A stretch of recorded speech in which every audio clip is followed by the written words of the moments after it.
Hello friends, welcome to I exam भी। मैं हूं अरुणिमा और कॉन्सेप्ट्स पढ़ाएंगे, सबको सिखाएंगे सीरीज में।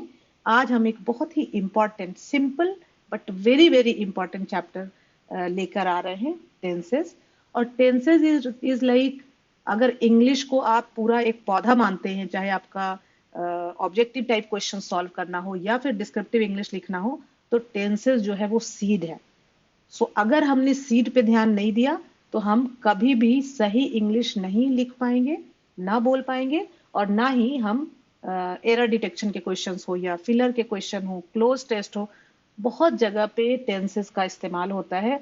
सो बस इतनी गुजारिश है कि आप जरूर इसके इम्पोर्टेंस को समझें। ये देखने में बहुत सिंपल है but it is really important. We will see कि कितनी आसानी से आप इसको इस पे पकड़ बना सकते हैं और किस तरह से इसके इस्तेमाल से आप अपनी इंग्लिश को बहुत ज्यादा इंप्रूव कर सकते हैं। कॉन्सेप्ट्स पढ़ाएंगे, सबको सिखाएंगे सीरीज में। हम बहुत सारे कॉन्सेप्ट्स लेकर आ रहे हैं। तो अगर आपने चैनल को अभी तक सब्सक्राइब नहीं किया है, जरूर सब्सक्राइब करें, क्योंकि यही कॉन्सेप्ट्स, ये जो आपका बेस बनेगा, ये आपको एग्जाम क्लियर करने में काफी मदद करेगा। ओके, बिफोर वी स्टार्ट, एक छोटी सी एक्सरसाइज। आपको अपने स्क्रीन पे 12 सेंटेंसेस दिख रहे हैं। अब वीडियो को पॉज कर दें और फटाफट से देखें कि ये 12 सेंटेंसेस में कौन से सेंटेंसेस सही हैं और कौन से सेंटेंसेस गलत हैं। जो सही है आप अपने नोटबुक में नोट कर लें कि ये सही है, जो गलत है वहां पे नोट कर लें कि उसमें क्या गलती है। ठीक है। और आपको, आप में से बहुत सारे लोग हैं, मुझे पता है, जो पॉज नहीं करेंगे वीडियो को और फटाफट आगे बढ़ेंगे। लेकिन फ्रेंड्स, आपको पूरा प्रोसेस जरूर फॉलो करना चाहिए, क्योंकि अदरवाइज क्या होगा, आप hundreds and hundreds of videos देखोगे लेकिन आप सीख कभी नहीं पाओगे। उससे अच्छा है कि जो भी आप देख रहे हो, हर टीचर अपना बेस्ट देता है और आपको अच्छी तरह से चीजों को बताने की कोशिश करता है। सो आपको भरोसा करके और आपको पूरी बात मानकर थरली करना चाहिए, है ना। So I am telling you कि it is going to be helpful. Video को पॉज करो और ये just go through these 12 sentences and mark in your notebook according to you which ones are correct and which ones are not. I hope कि आपने देख लिया होगा। अब चूंकि टेंस स्ट्रक्चर्स बहुत इंपॉर्टेंट है हमारे डिस्क्रिप्टिव इंग्लिश में भी, और ज्यादा से ज्यादातर एग्जाम्स में डिस्क्रिप्टिव इंग्लिश भी एक पार्ट होता है, essay writing, letter writing, precis writing, RC. So यहाँ पे भी एक स्टूडेंट ने लिखा हुआ है ये पैसेज, ये पैराग्राफ। अब आपको फिर से वीडियो को पॉज करना है और आपको बताना है कि आपके हिसाब से इसमें क्या गलती है, एरर्स फाइंड आउट करने हैं। ठीक है। अब हिंट आपके लिए ये है कि सिर्फ टेंस वाले एरर्स ही आपको पकड़ने हैं। ओके, क्योंकि हम आज टेंस स्ट्रक्चर्स पे फोकस कर रहे हैं। So again please pause the video and try to find out the errors. आप प्लीज कमेंट सेक्शन में लिख दो कि वो 12 सेंटेंसेस में कितने करेक्ट थे, कितने रॉन्ग थे, और यहाँ पे आपको कितने एरर्स मिले। अब हम शुरू करते हैं अपना सेशन। There are 3 types of tenses: present tense, past tense and future tense. Beauty ये है कि हम अपनी पूरी लाइफ टाइम में, हम सारे लोग जितनी भी बातें बोलते हैं या लिखते हैं या सोचते हैं, वो इन्हीं 3 कैटेगरी में कैटेगराइज किया जा सकता है। ठीक है। दैट मीन्स अगर हम इन पे अपनी पकड़ बना ले तो हम जो भी बोलना चाहें, लिखना चाहें, वो करेक्ट इंग्लिश लिख सकते हैं। राइट। सो अब प्रेजेंट टेंस में भी हम कई तरीके से बात करते हैं। कभी हम ये कहते हैं, जैसे मैं अभी कह सकती हूँ कि राइट नाउ मैं क्या कर रही हूँ, आपको पढ़ा रही हूँ। अगर मैं कहीं पार्टी में गई हूं, वहां पे कोई मुझसे पूछता है आप क्या करते हो, तो मैं उसको कहूंगी मैं पढ़ाती हूँ, है ना। सो अलग अलग तरीके से हम बातें करते हैं और इसके लिए हमारे पास हर टेंस में फर्दर 4 और टूल्स हैं। ठीक है। तो प्रेजेंट टेंस पहले देखते हैं। सिंपल प्रेजेंट टेंस हमारा पहला है। ठीक है। तो सिंपल प्रेजेंट टेंस में आपको ये ध्यान रखना है, अब कोई भी काम, जैसे मैंने बोला मैं पढ़ा रही हूं या मैं पढ़ाती हूं, तो एक सब्जेक्ट है और एक वो काम है जो काम हो रहा है। सब्जेक्ट जो काम करने वाला है वह स्कूल जाता है ना। राधिका डांस करती है, तो सब्जेक्ट कौन हुआ, राधिका, और जो डांस करना, जो एक्शन है, वो हो गया वर्ब। मतलब हमारे पास एक सब्जेक्ट और एक वर्ब होना चाहिए, तभी वो एक मीनिंगफुल सेंटेंस बनेगा। तो अगर ये सिंपल प्रेजेंट टेंस है तो इस टेंस का स्ट्रक्चर क्या होगा, सब्जेक्ट होगा प्लस वर्ब या फिर वर्ब में ईएस, और कुछ भी नहीं होगा, कोई helping verb, is, are, am, has, have कुछ नहीं होगा। और सिंपल प्रेजेंट टेंस कहाँ यूज करेंगे? हैबिचुअल एक्शन शो करने के लिए। कोई भी काम हम रोज करते हैं, I drink coffee every day in the morning, है ना, तो ये हमारा हैबिट बता रहा है। माई grandfather goes for a walk, right, every day. So habitual action या फिर यूनिवर्सल ट्रुथ, जैसे हम कह सकते हैं कि सूरज पूरब में उगता है। सो ये क्या हो गया? यूनिवर्सल ट्रुथ है। सो जब भी हम इस तरह की बात करना चाहेंगे, वहां पे हमें क्या यूज करना है? Simple present tense. और सिंपल प्रेजेंट का जो स्ट्रक्चर है वो क्या है? सब्जेक्ट प्लस वर्ब या वर्ब में ईएस। अब देखो, कहां पे वर्ब, कहां पे वर्ब में ईएस, ये बहुत ही इंपॉर्टेंट है। सो सिंगुलर है अगर, ईएस से हमें पकड़ना है। अब जो सब्जेक्ट होगा ना, वो हमेशा या तो सिंगुलर होगा या फिर प्लूरल होगा। तो अगर एस से आपको ये हिंट मिल जाएगा कि अगर सिंगुलर है तो वर्ब में ईएस लगेगा, अगर प्लूरल है तो वर्ब अकेला होगा अपने ओरिजिनल फॉर्म में, फर्स्ट फॉर्म में, राइट। जैसे अगर मैं कहती हूं कि राम एक लेटर लिखता है, सपोज, तो राम क्या करता है? राम हो गया सब्जेक्ट। अब अपने आप से पूछो, राम क्या कर रहा है? यहाँ पे लिख रहा है ना, तो लिखना जो है वर्ब है। और राम क्या है? अब अपने आप से पूछो, सब्जेक्ट हो गया और वर्ब क्या हो गया? राइट। ओके, अब राम सिंगुलर है कि प्लूरल? अपने आप से पूछो। राम है सिंगुलर, तो ये हो जाएगा writes. As simple as that. अब जब आप आगे, जब अपना आप ऐसे लिखोगे, प्रेसी लिखोगे, वहां पे आप इस बात का अगर ध्यान रख पाओगे तो आप सही इंग्लिश में लिख पाओगे। और जो आपका एमसीक्यूज होता है, ऑब्जेक्टिव टाइप क्वेश्चंस होता है, उसमें भी सब्जेक्ट वर्ब एग्रीमेंट से रिलेटेड बहुत सारे एरर्स आते हैं, बहुत सारे क्वेश्चंस आते हैं। वहां पे भी ये टेंस स्ट्रक्चर्स आपको बहुत काम आने वाले हैं। तो सिंपल सी बात है, अगर वर्ब सिंगुलर है तो वर्ब के सॉरी सब्जेक्ट सिंगुलर है तो वर्ब के साथ ईएस, एस या ईएस। और अगर प्लूरल है तो वर्ब अकेला। लेकिन आई एंड यू, ये दो एक्सेप्शंस हैं, जो कि अगर वर्ब सिंगुलर होते हुए भी इनके साथ वर्ब अकेला रहता है। तो अब बहुत तरह के सब्जेक्ट्स देख लो, है ना। सो अगर हम कहते हैं राधिका, तो quickly we can see, Radhika singular है कि प्लूरल है? सिंगुलर, तो राइट्स, है ना। अगर हम कहते हैं दे, तो दे सिंगुलर है कि प्लूरल है? प्लूरल है, तो राइट। आई, आई सिंगुलर है कि प्लूरल है? आई है तो सिंगुलर, लेकिन ये एक एक्सेप्शन है, तो वो प्लूरल की तरह बिहेव करता है, इसलिए आई राइट, एस नहीं होगा यहाँ पे। सो आई होप कि इसका स्ट्रक्चर, अब इतनी बातें जो हमने देखी, उसका निचोड़ ये है कि सिंपल प्रेजेंट टेंस हमें कहाँ इस्तेमाल करना है? टू शो हैबिचुअल एक्शन और यूनिवर्सल ट्रूथ। और इसका जो स्ट्रक्चर है वो है सब्जेक्ट प्लस वर्ब या वर्ब के साथ एस ई एस। अब कहां वर्ब अकेला, कहां वर्ब के साथ एस ई एस, ये हमारा पक्का हो गया। लेकिन याद रखने के लिए हमें बार बार इसको प्रैक्टिस करनी पड़ेगी। अब प्रेजेंट टेंस अगर आपने अच्छी तरह समझ लिया, पास्ट और फ्यूचर बहुत ही इजी हो जाएगा। सो सबसे पहले हम प्रेजेंट के चारों वेरिएंट देख लेते हैं। सिंपल प्रेजेंट के बाद अब आता है प्रेजेंट कंटिन्यूअस। प्रेजेंट कंटिन्यूअस कब यूज करेंगे इसका? जब हम एट प्रेजेंट, राइट नाउ जो एक्शन हो रहा है उसके बारे में बात करें, कंटिन्यूटी है। जैसे मैं कहूं कि मैं पढ़ा रही हूं, है ना। हिंदी में अगर कहें रहा है, रही हूं। सिंपल प्रेजेंट में अगर आप हिंदी में समझना कहें तो यहाँ पे ता है, ती है, ते है ना। इससे भी आप समझ सकते हो अगर आप हिंदी में ज्यादा कंफर्टेबल हो। So Ram writes a letter, Ram letter लिखता है। उसी तरह से कंटिन्यूअस में क्या हो जाएगा? जो एक्शन अभी हो रहा है at the time of speaking. साथ ही साथ जैसे मैं कहती हूँ कि मैं आपको पढ़ा रही हूँ, तो आई एम टीचिंग यू, ठीक है।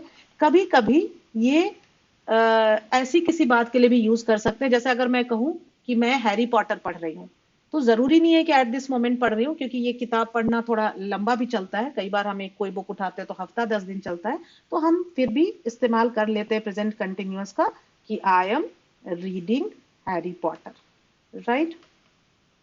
इसी तरह से कभी कभी ऐसा एक्शन जो फ्यूचर में होने वाला है उसके लिए भी इस्तेमाल कर लेते हैं।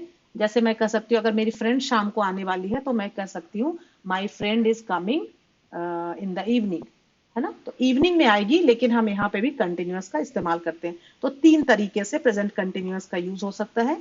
और इसका जो स्ट्रक्चर है, अगेन सब्जेक्ट तो होगा ही, प्लस इज, आर और एम, प्लस वर्ब आईएनजी। ठीक है। सो आप देख रहे हो, सब्जेक्ट हो गया आई, एम हो गया आपका हेल्पिंग वर्ब, और टीचिंग हो गया वर्ब, और उसके आगे तो फिर इस सेंटेंस में, मतलब ये जो स्ट्रक्चर है ये एक सेंटेंस को कंप्लीट और मीनिंगफुल बनाता है। इसके बाद तो आप जो भी ऐड करना चाहें, जितना इंफॉर्मेशन ऐड करना चाहें कर सकते हैं। I am reading. ओके। सो अगर हम इसी सब्जेक्ट को राम और राइट को लेंगे तो यहाँ पे क्या हो जाएगा, Ram is writing a letter, right. अच्छा, अब ये भी ध्यान देना है, यहाँ पे मैंने 3 लिखा है, 3 ऑप्शंस हैं, इज, आर या एम। तो कहाँ पे, अब अगेन यहां से आपको सब्जेक्ट अगेन या तो सिंगुलर होगा या फिर प्लूरल होगा। फिर आपको हिंट मिल रहा है, अगर सब्जेक्ट सिंगुलर होगा तो इज सिंगुलर। अगर सब्जेक्ट प्लूरल होगा आर, और आई के साथ एम। ये तो हमें पता ही है, आई एम गोइंग। ऐसा नहीं कि आई सिंगुलर है तो आई इज गोइंग बोलेंगे, आई एम गोइंग, और बाकी सारे प्लूरल के साथ आर, और बाकी सारे सिंगुलर के साथ इज। यू सिंगुलर की तरह भी इस्तेमाल होता है, प्लूरल की तरह से भी। तो दोनों तरीके में यू के साथ आर ही होगा। सो अगेन यहाँ पे जो रूल क्या हो जाएगा, is for singular, are for plural and you, and am for I. बाकी सब्जेक्ट वर्ब आईएनजी सेम रहेंगे। I hope it is clear now. Third, तो थर्ड वन है, ये क्यों होता है, जब भी हम कोई ऐसा एक्शन जो अभी अभी हमने फिनिश किया है, जैसे अगर मैं कहूँ I have finished my work. Okay. So यहाँ पे जो स्ट्रक्चर है वो क्या है, सब्जेक्ट, सब्जेक्ट प्लस हैज और have, plus third form of the verb. Okay. So अब देखो, अगर हम तीनों को देखें, सिंपल प्रेजेंट में क्या था, सब्जेक्ट और सिर्फ वर्ब या वर्ब के साथ एस या S depending on the subject. Subject singular है कि प्लूरल, कोई भी हेल्पिंग वर्ब नहीं था। कंटिन्यूअस में हेल्पिंग वर्ब रहेगा इज, आर और एम, लेकिन वर्ब के साथ आईएनजी रहेगा। अब आपको अगर एरर फाइंड करना है तो आप देखोगे कि इज, आर या एम है तो वहां पे वर्ब में आईएनजी होना चाहिए। इज, यहाँ पे जब वर्ब अपने ओरिजिनल फॉर्म में है या एस ई एस के साथ है तो वहां पे कोई हेल्पिंग वर्ब है, मतलब वो गलत है।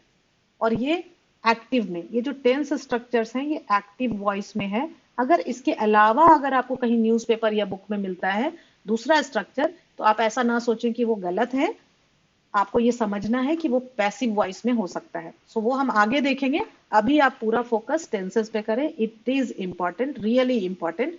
और यहाँ पे प्रेजेंट परफेक्ट में सब्जेक्ट हो गया, जैसे कि यहां था और यहां था, राम, प्लस हैज या हैव।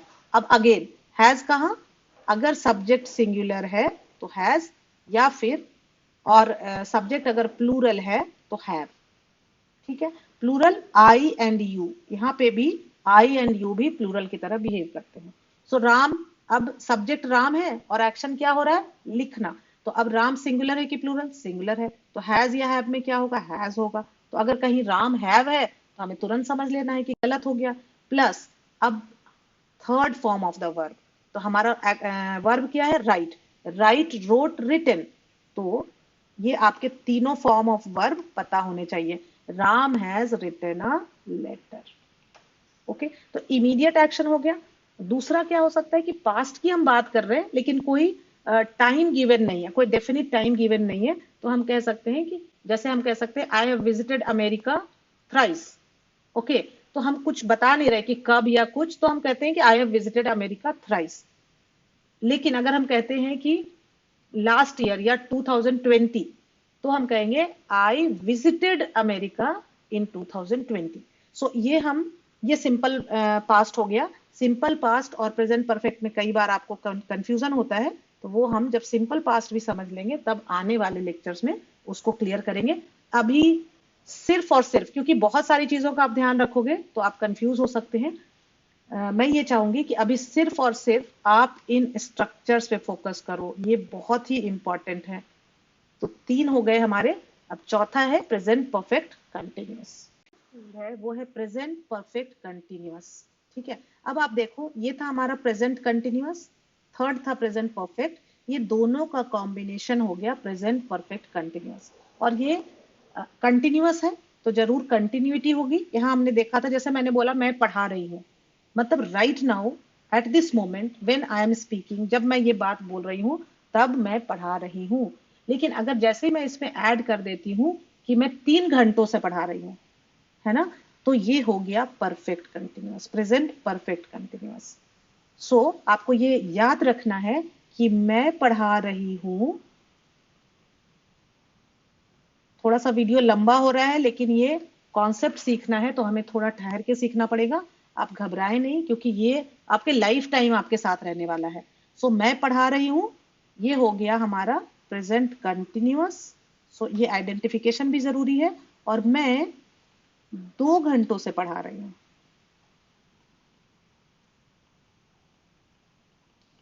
ये हो गया हमारा प्रेजेंट परफेक्ट कंटिन्यूअस। क्या फर्क है? अब प्रेजेंट कंटिन्यूअस का हमारा क्या स्ट्रक्चर था? सब्जेक्ट इज आर और एम और verb I N G. Present perfect continuous का हमारा स्ट्रक्चर क्या हो जाता है? सब्जेक्ट प्लस हैज और have been plus verb I N G plus since या फॉर और जो भी पीरियड है। ठीक है, क्योंकि यहां तक तो हो गया कि पढ़ा रही हूं या कोई भी काम जो हो रहा है सिंस और फॉर के बाद होगा, कब से हो रहा है, क्योंकि कोई काम जो पहले शुरू हुआ और अभी भी कंटिन्यूटी में चल रहा है, एक पीरियड इन्वॉल्व हो गया, एक ड्यूरेशन इन्वॉल्व हो गया, तो ये हो जाएगा प्रेजेंट परफेक्ट कंटिन्यूअस। तो जब मैं कहती हूं कि मैं पढ़ा रही हूं, तो I am teaching you is correct. मैं आपको पढ़ा रही हूं, I am teaching you, correct. अब मैं कहती हूं मैं आपको 3 घंटे से पढ़ा रही हूं, I am teaching you, for होगा सिंस होगा, इसमें भी कंफ्यूजन है। यहाँ पे फॉर होगा, मैं अभी लिखती हूँ, बाद में हम डिस्कस करेंगे क्या होना चाहिए, कहाँ पे फॉर होना चाहिए, कहाँ पे सिंस होना चाहिए। For 3 hours. ठीक है, सो अब ये सेंटेंस गलत हो गया। जब तक हमने यहां तक की बात कही थी I am teaching you, sentence perfectly correct था। लेकिन जैसे ही हमने कह दिया कि 3 घंटों से फॉर 3 आवर्स, अब सेंटेंस गलत हो गया। क्या गलती हो गई? कि जैसे ही हमने ये ऐड किया फॉर 3 आवर्स, अब ये सेंटेंस हमारा प्रेजेंट कंटिन्यूअस का ना रह के प्रेजेंट परफेक्ट कंटिन्यूअस का हो गया। और प्रेजेंट परफेक्ट कंटिन्यूअस का जो हमारा स्ट्रक्चर है वो क्या है? सब्जेक्ट प्लस हैज और हैव बीन, ना कि इज आर और एम। तो the moment you come to know कि ये जो है प्रेजेंट परफेक्ट कंटिन्यूअस है, आपको तुरंत समझना है कि ये स्ट्रक्चर गलत है और यहाँ पे क्या होना चाहिए?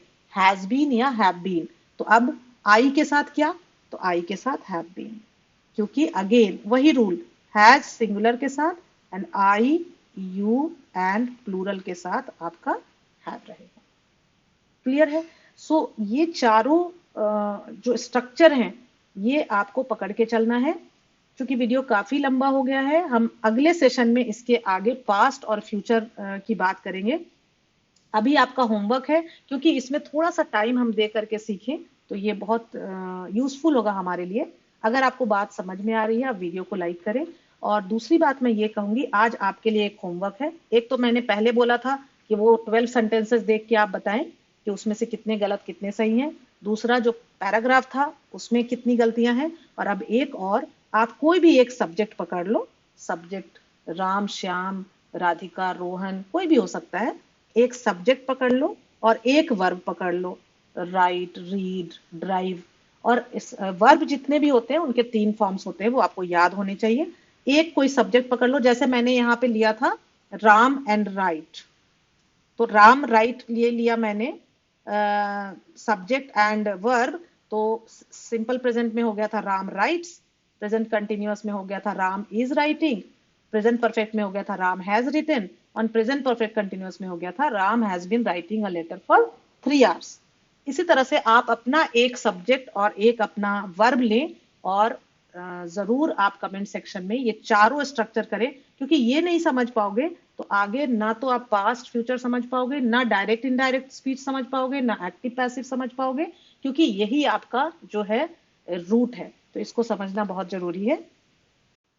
अगर सच में आप अपनी इंग्लिश इंप्रूव करना चाहते हैं, I would suggest, advise, request कि आप जरूर इसको करो। ठीक है, आप जो कमेंट सेक्शन में लिखोगे उसके बेसिस पे मुझे समझ में आएगा आपको कितनी बात समझ में आई, और अकॉर्डिंगली मैं अपने सेशन में को उस तरह से प्लान करूंगी। तो आप में से जिन्हें भी मेरी राइटिंग नहीं समझ में आ रही है, यहाँ पे आप देख सकते हो ये सारे स्ट्रक्चर्स। सो आप इसको पकड़ लो, और इसको तो ये जो स्ट्रक्चर्स है ना, ये आपके माइंड के स्क्रीन पे एकदम छप जाने चाहिए। ठीक है, सो हियर विथ एग्जांपल्स। सो आप अगर भूल जाओ, आप यहाँ से हेल्प ले सकते हो, लेकिन आपको अपना सब्जेक्ट अलग रखना है और वर्ब भी अलग रखना है। और कोशिश करें वर्ब वैसा लें, बहुत सारे वर्ब होते हैं ना जिनका सेकेंड फॉर्म और थर्ड फॉर्म सेम होता है। जैसे अगर कहें हम बाय, बॉट बॉट, है ना, मेक मेड मेड, लेकिन कई सारे में वर्ब का सेकेंड फॉर्म और थर्ड फॉर्म अलग होता है। जैसे मैंने लिया था राइट, रोट, रिटन। सो आप जानबूझ के वैसा वर्ब ले, ताकि आप सेकेंड फॉर्म लगा रहे हो कि थर्ड फॉर्म, उसकी क्लैरिटी रहे। Again I would like to reiterate कि थोड़ा सा पेशेंस रखो, कॉन्सेप्ट सीखने में टाइम लगता है, थोड़ा सा टाइम लगेगा, लेकिन आगे ये आपका बहुत सारा टाइम बचाने वाला है। So prepare 50% faster with I exam भी, क्योंकि कॉन्सेप्ट्स पढ़ा के हम एक्चुअली आपका बहुत सारा वक्त बचाने वाले हैं। And if you need guidance for any competitive exam, you can enroll for iExamB courses. You can also go and go through the demo classes of iExamB.